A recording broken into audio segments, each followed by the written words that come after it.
This is the best way to use your new water team meta. Let's talk about it. What's good, YouTube? NoGoodEman coming to you today with an optimized water team meta guide video. So guys, in this video I want to showcase you guys the best way to optimize the newest water team. We're talking about Meilin Fisher, we're talking about the Lady Seorin, of course, the pure sweat princer herself, Cha Hae-In. But before we talk a single thing, make sure you leave a like on the video. If you're new, go to subscribe to the channel, turn on post notifications so you don't miss a live or an upload. And of course, support your boy on that Namar website. Join over 590 supporters to get the insane amount of codes we have this season. We currently have 5 active codes. So look at all the codes right now on screen, and then we just posted about this in the post section and the community section on my YouTube video, so you can see each and every code that is available to you guys. I'm sending these out like crazy, so make sure you don't miss a single one. And then of course, we do have 3 more codes that we are going to get. So we got a bonus mission one and then 2 additional ones. I believe that one of these missions are probably going to be the newest weapon, the Winter FANG. And speaking of the Winter FANG, we're actually going to be live streaming that tonight. So make sure you tap it in, make sure you lock it in with the Monarcha Gaming to see how this new weapon fares. We're going to use this in all types of content, so make sure you guys are there when we're doing the Winter FANG summons and gameplay. And then finally, of course, do your daily essence stone, get your free essence stones. Don't forget about that daily gift draw. But with all that in mind, let's go ahead and go back into the video. Now, of course, the main reason you want to optimize your water team meta is because in the next update, we are likely going to get that hard mode NoGoodEman, and everybody's going to be trying to clear it as fast as possible. But how are you going to be able to clear it as fast as possible? You're going to need the best team available. So let's go ahead and get straight into it. We're going to go ahead and go from left to right, talking about Lady Seorin. The best way to build Lady Seorin, you currently see it right now. I currently have her at 78,000 HP. I can definitely take this up to 80k with a little bit more precision building and probably some stat padding. But regardless, you can kind of see the breakdown right here. We have over 10k crit, 195 on the critical hit damage. We got a nice amount of damage increase because she does turn into a DPS as soon as she breaks an opponent's break gauge. A good amount of mana as well. So Seorin is doing some nice things. You're probably wondering what I have on her. 8-piece desire. I do think that the desire is a very, and I mean a very good set to be rocking on Lady Seorin. And then as far as things that you want to look out for when you are building Lady Seorin, go ahead and focus on things like damage increase and then critical hit damage. So you saw that for me personally, I had a high amount of those, and that's why she's doing nuclear damage when she is on the field. If we want to look at her cores right now, don't pay attention to the element specifics. I don't have that right now, but I am focusing on critical hit damage, damage increase, and then again critical hit damage for her personally. If we move on over, we're talking about Meilin Fisher. Now pay attention, because Meilin Fisher is actually going to be a more important character to talk about as far as your team synergy. Now Meilin Fisher right now, she's at 69,000 HP. That's not intentional, but we can take her up to 70k pretty shortly. And regardless, she has a nuclear, and I mean a nuclear amount of crit rate. Honestly, she has way too much. I need to find out some artifacts to swap out instead of crit rate, get her some more HP, so she's maybe up to Seorin speed. But a good amount of critical hit damage as well, damage increase, defensive penetration, not really too important for a healer. But you see the stats as far as what I'm rocking on Meilin Fisher. I am rocking 8-piece burning blessing. As you can see, guys, I don't have the full level 100 8-piece burning blessing, so I'm still building out my burning blessing for Meilin Fisher because I do want to get those maxed out artifacts for her, and then she's going to be even more deadly, and really she's going to allow me to have a lot more power, which will be good for hard mode NoGoodEman. Depending on what his TP is looking like, I definitely do not want to be in the red looking at, let's say, 2 flame ticks or even worse. But regardless, I did say that you do want to look out on some specific things when it comes to building her. But real quickly, I do want to talk about some stat breakdowns. Of course, you want to aim for HP, whether it be additional or percentage, and then focus on critical hit rate. You might not need, let's say, 18,000 like your boy NGE, but regardless, the main thing with Meilin Fisher is going to be that weapon. So hook, line, and sinker, you need to pay attention to this, because the team member with the highest attack will essentially get their damage increased by 2,000 per Meilin Fisher's max HP up to a maximum of 16%. What does all that mean, right? Essentially, if Meilin Fisher has 32,000 or more HP, she is going to give a max damage increase to the team member with the highest attack. Now, we currently have 3 units and none of them scale off of attack. So when you're building your DPS unit, whether that be Cha Hae-In, or let's say you don't even have Cha Hae-In, let's say you have Alicia Blanc. You probably don't want Alicia Blanc, but you need to make sure that Cha Hae-In has the most amount of attack. I know it's kind of a weird thing to pay attention to, but that is going to be important when you are building your water team meta. And then this is currently what I am rocking on Meilin Fisher. This one's a little bit more standard. It's just MP consumption reduction, critical hit damage. This one has critical hit rate. I might sub that out for, let's say, this core one that's going to give her, let's say, a critical hit damage increase for her core attacks by 20%. But let's go ahead and move on to the last but not least, the Pure Sword Princess Cha Hae-In. Now, the first thing I do want to note is that Cha Hae-In actually has the least amount of attack in all of these. So 14k versus 16k versus 16.8k. How do I remedy that? Well, I'm going to actually swap out this main core, but I do want to start with Cha's cores first. This is actually going to be one of the best cores for her, because if you have her at least advancement 1, then that's when she's doing that core attack spam after she gets her basic skill 1 move. So I definitely want to find out a way to maybe lower the attack on Meilin Fisher and Seorin, or just swap out some better artifacts so she can have higher attack. But regardless, these are probably the best cores that you will want on your Cha Hae-In. And then as far as the body passive, I will say for things like team battles where you're not really controlling your Cha Hae-In, I think that Desires the Crimson Apex might be a little bit better, because this will increase defense by a certain amount when her MP is below 50% or, you know, worse. But MP, that's not something you can really control when it comes to just using your computer. But regardless, let's go ahead and show you what I mean. Let's go ahead and get Cha Hae-In more up to speed. Nameless Demon's Deception is still a very, very, very good substitution, so I'm not too down bad on my luck just by swapping that out. But now she has 17k defense, so now she is getting that boost from Meilin's hook, line, and sinker. So that's something you definitely want to pay attention to. Now, as far as Cha Hae-In, you see it, 41,000 defense. Honestly insane. We can definitely take that up before the next update does hit. I don't have perfect artifacts just yet, but look at Cha Hae-In now. Of course, I did just swap out that core for critical hit damage, but in a perfect world, let's imagine that she has this and she still has the highest attack.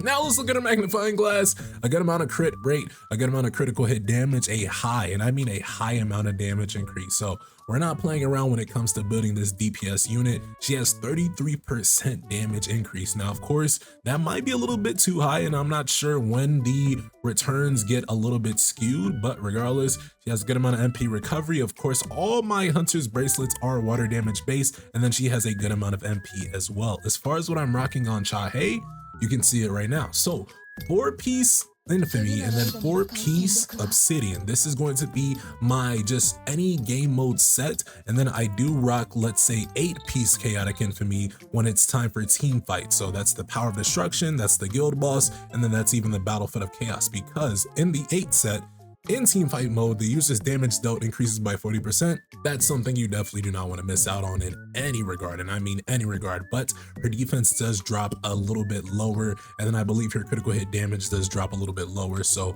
on the right side, the Obsidian set is honestly better than the 8-piece Infamy set, but of course, I'm just gonna have to start building out some good Infamy sets. Now, of course, some of these are pretty decent, like this one, defensive +3 with a main stat of additional defense.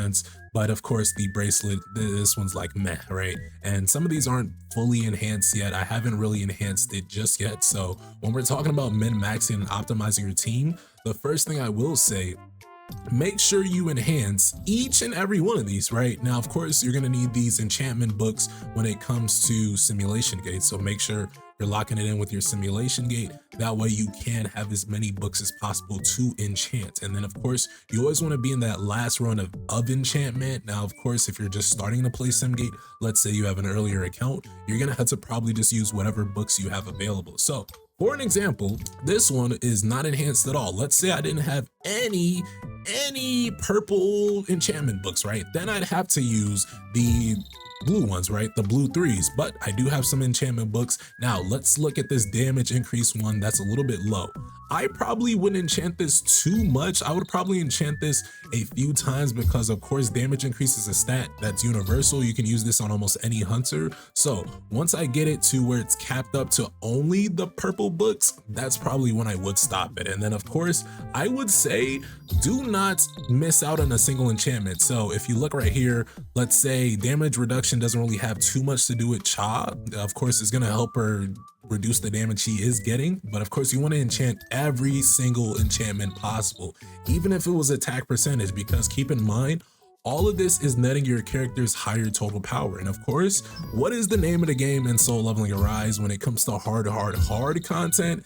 It's gonna be a total power battle. So you guys want to make sure you're very much on top of that. We're getting good enchantments here, and then you can see what we're currently rocking. And then of course, I do want to talk about it because I used to run it, but the 3-piece set is still very, and I mean very viable. This one is honestly probably my deadliest set, if we're gonna be honest, because you can see things like defensive +3 in this Burning Curse body armor. And when I do this, my Cha Hae-In, this is my strongest version of Cha Hae-In, okay? So 42k defense. This is probably the Cha Hae-In that I would love to take to Workshop a Billion Light, but do keep in mind that when you guys have a 3-piece set, you are missing out on so much power. So the 8-piece set is probably gonna net me the most amount of power when it comes to Cha Hae-In. And of course, it's gonna be a power game, it's gonna be a power battle to the end of time. So I'm gonna have to figure out a way to get good substats, 4-piece Infamy and 4-piece Obsidian, because that's likely what I will take to the next Workshop of Brilliant Light.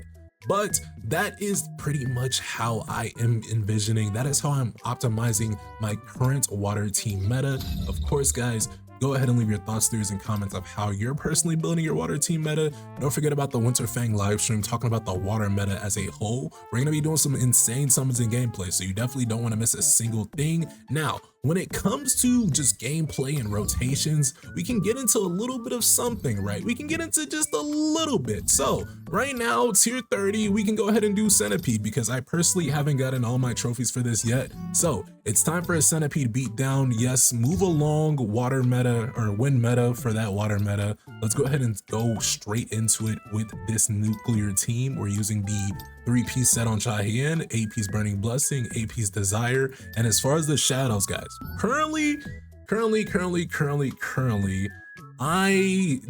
an interesting amount of things you can do with the shadows here, right? I've ran Tusk and I've saw good returns. I've ran Egress, I've saw good returns. Now, I personally have not compared the two, so that is just what I'd say.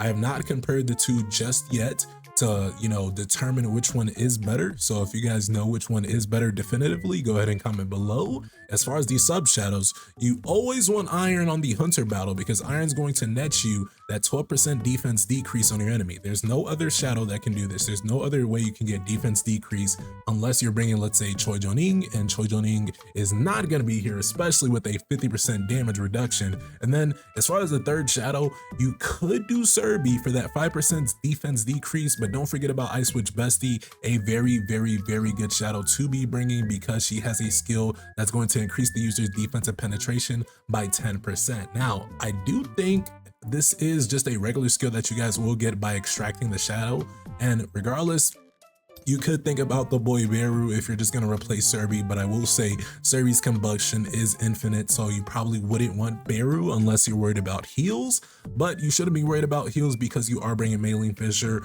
Regardless, let's go ahead and rock out with a team just like this, right? Let's say we're facing some really hard content, so we're bringing Ice Witch Bestie for that defensive penetration. Now, try not to blink because this will be pretty fast, but good thing that we're facing 2 bosses with the Poison Giant Desert Centipede. This is going to be tier 30 though, so nothing crazy. I just want to show you guys the proper rotations when it does come to utilizing your water team meta. And of course, this isn't even water weakness, so hopefully it's not as fast as it should be.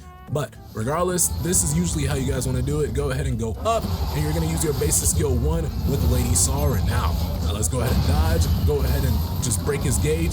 Once you break his gauge, you're going to activate that limited break for Seorin. That's essentially what you want. That's exactly what you want to do. After you activate limited break, I immediately just use my ultimate, and then from there is core attack, and then I use my skill 1, core attack once more, basic skill 2, while I sub to Meilin Fisher. Now, of course, that did a lot of damage because Seorin just turned from a breaker to a breaker / DPS. So let's go ahead and go to town on this second boss. Use that basic skill 1, and then I usually use basic skill 2, core attack, while I sub into Lady Cha Hae-In. Now, pay attention here because the rotation is actually not what it says on the just character details. So It's gonna be basic skill 1. You're gonna core, so you fill up on that gauge, and then I usually use basic skill 2 and then core attack. Now, some of that did miss, and that's okay because we still have Lady Seorin. We have the mini DPS in Lady Seorin. Both pieces have resurged, so let's go ahead and put our best foot forward and actually try to just beat their asses, right? Let's do our best here. Oh, okay, now we're just facing both bosses. All right, don't mind the frame drops though, because the frames will drop. Keep that in mind. The frames will drop, and that's okay. All right, we got one broken. Let's go ahead. I think we can kill this one. This one's for Seorin, all right? I think that this centipede is for Seorin, boom.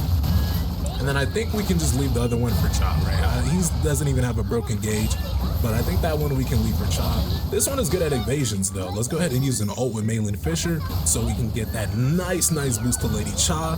You bring her out here. Let's go ahead and use a skill 1, core.